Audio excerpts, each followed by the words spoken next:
আসসালামু আলাইকুম প্রিয় ভিউয়ার্স, দেখতে পাচ্ছেন এটা একটা এলজি কম্প্রেসর। এটা ইনভার্টার কম্প্রেসর। একটা মিস্ত্রি এটাকে এসি বোর্ডে শর্ট দিয়ে কম্প্রেসরটা ভালো কম্প্রেশন নষ্ট করে ফেলছে। তো এখন আমরা এটা কাটবো, দেখবো এটা ঠিক করা যায় কি না।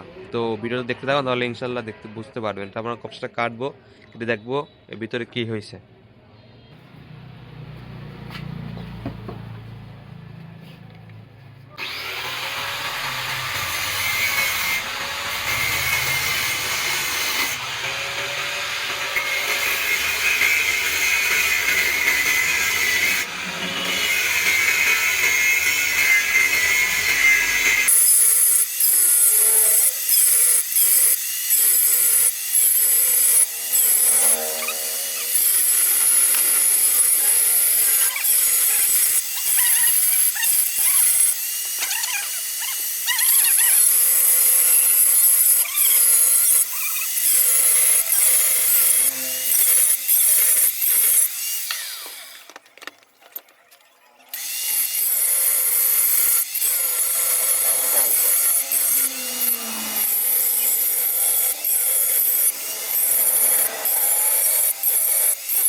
ভিউয়ার্স দেখুন, কম্প্রেসরটা কয়লা কিভাবে জ্বলে গেছে।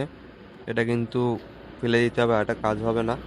তো বানলেও কিন্তু সেভাবে অ্যাডজাস্ট হয় না, যার কারণে এটা আমরা চেঞ্জ করে অন্যটা লাগাই দিব। তো দেখেন কেবল জ্বলে গেছে, মেবি কোনো রানিং কয়েল এবার জ্বলে গেছে।